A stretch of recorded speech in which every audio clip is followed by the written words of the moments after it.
ভালো তো আত্ম উপলব্ধি হচ্ছে এ বাংলার রাজনীতির ঘরানা কি তারই প্রতিফলন ঘটছে। এ বাংলার মানুষ উগ্র সাম্প্রদায়িকতাকে কখনো প্রশ্রয় দেয়নি। তাই যারা ভোট করতে আসছেন তাদের এ ধারণা হয়ে গেছে উগ্র সাম্প্রদায়িকতা এ বাংলায় চলবে না। আবার বলছি, নির্বাচন মানে প্রচার মানে তার কতগুলো প্রোডাক্ট থাকা দরকার। একটু আগেই বললাম, সেই প্রোডাক্টের মধ্যে এখন আগের মতন যে প্রোডাক্ট বাজারে চালু করতে চেয়েছিল সেই প্রোডাক্ট বাজারে বিক্রি হয়নি, তাই নতুন প্রোডাক্ট নিয়ে বাজারে বিক্রি করার চেষ্টা চলছে। আগের প্রোডাক্ট ছিল কি, জয় সিয়ারাম, উগ্র সাম্প্রদায়িকতা। এবারকার প্রোডাক্ট নরম হিন্দুত্ব আর উন্নয়নের কথা। যে প্রোডাক্ট মার্কেটে দিলে মার্কেটে তার দরদাম পাওয়া যাবে, অর্থাৎ ভোট পাওয়া যাবে, মোদিজি দিদিজি সেই প্রোডাক্ট মার্কেটে নিয়ে আসছে। বাকি মানুষের কথা কেউ বলছে না। মানুষ ভোগে যাক, ছাত্র সমাজ, শিক্ষক সমাজ, বেকার সমাজ সব ভোগে যাক, তাদের জন্য করে মাথা ব্যথা নেয়।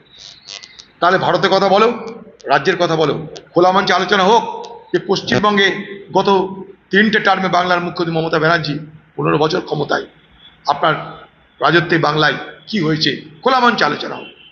আপনি থাকুন, সবাইকে প্রশ্ন করার সুযোগ দিন। কত মিথ্যা কথা বলেন, কত মিথ্যা প্রতিশ্রুতি দেবেন, চিটিংবাজি, ধাপ্পাবাজি, ধোকাবাজি, তো সীমা আছে একটা।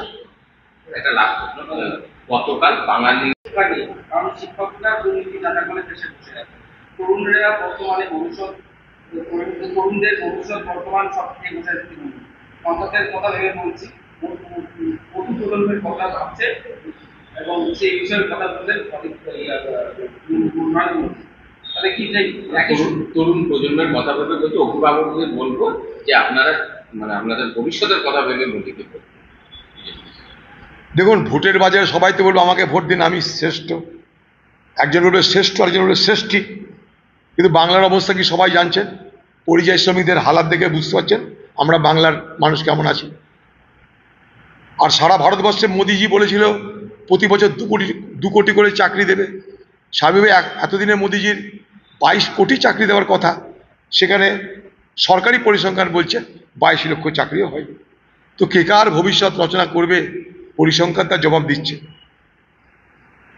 মানুষকে বিভ্রান্ত করবার, মিথ্যা কথা বলে প্রভাবিত করবার এই খেলা দিদি মোদি শুরু করে দিয়েছে। এই খেলা চলবে, আরও তীব্রতা বাড়বে। যত ভোট এগিয়ে আসবে তত মিথ্যা কথার স্রোত বইবে, প্রলোভনের স্রোত বইবে, প্রতিশ্রুতির স্রোত বইবে। মানুষের অবস্থার কোনো পরিবর্তন হবে না। देखिए आसाम में जो हो रहे हैं, আসামে যেটা হচ্ছে সেটা বহুদিনের পুরনো সেই বাঙালি খেদাও, 80-র দশকে যেটা হয়েছিল, সেই বাঙালি খেদাওয়ের ভয়ঙ্কর দিনগুলোকে আমাদের স্মরণ করে দিচ্ছে। আমরা মানুষের উপরে অত্যাচারের বিরোধিতা করি। সেই মানুষ হিন্দু হতে পারে, মুসলমান হতে পারে। আর যারা আজকের দিনে আসামে বসে বড় বড় দেশাত্মবোধক কথা বলছেন, দেশ রক্ষার কথা বলছেন, তাদের জেনে রাখা উচিত যে এই ভারতবর্ষের কংগ্রেসের প্রধানমন্ত্রী ইন্দিরা গান্ধী, রাজীব গান্ধী, তাদেরকে সন্ত্রাসবাদীদের হাতে হত্যা হতে হয়েছিল। তাই কারা কাদের সঙ্গে লড়ে আমরা তা জানি। আসামের যা ঘটনা ঘটছে সারা দেশ তার নিন্দা করছে। মল্লিকার্জুন খার্গে, রাহুল গান্ধী তার তো নিন্দা করবেই। ওটা আসামে তার প্রতিবাদ হচ্ছে, প্রতিরোধ হচ্ছে। তাই স্বাভাবিকভাবেই সত্যকে অপলাপ করে, সত্যকে বিকৃত করে সেখানকার প্রশাসন এবং সেখানকার মুখ্যমন্ত্রী কংগ্রেসের দলনেতাদের যেভাবে কালিমালিপ্ত করতে চাইছে, এটা তারই কতগুলো প্রতিফলন। চলো, মা কালী বলুন, এছাড়াও মহিলা চিকিৎসক কাদম্বিনী গাঙ্গুলি, বিষ্ণুদের নাম উল্লেখ করে মোদীর মমতার বাঙালি যে আবেগ, তার কি চ্যালেঞ্জ করে এই মোদীর এই স্লোগান? বাংলায় এর আগে জয় শ্রীরাম জয় শ্রীরাম করে ঠকেছে বিজেপি, শুধরেছে তারা। এ বাংলায় আমরা যাকে রামকৃষ্ণ জানি, সে কে? সেই রাম, সেই কৃষ্ণ, তাকে জানি আমরা রামকৃষ্ণ। তো এই বাংলায় দুর্গা, কালী, বিশেষ করে মাতৃশক্তিদের বন্দনা এ বাংলায় যুগ যুগ ধরে হয়ে এসছে। সে কপাল কুণ্ডল থেকে আরম্ভ করে স্বাধীনতা যুগ থেকে আরম্ভ করে দেখতে থাকবেন। তো স্বাভাবিকভাবেই বাঙালি সঙ্গে এই বাংলার দুর্গা কালী এদের যে একটা আত্মিক এবং আবেগের সম্পর্ক, এটাকে যদি কেউ অস্বীকার করে তাহলে সেটা ভুল করবে, সেটা তাদের বোধগম্য হয়েছে।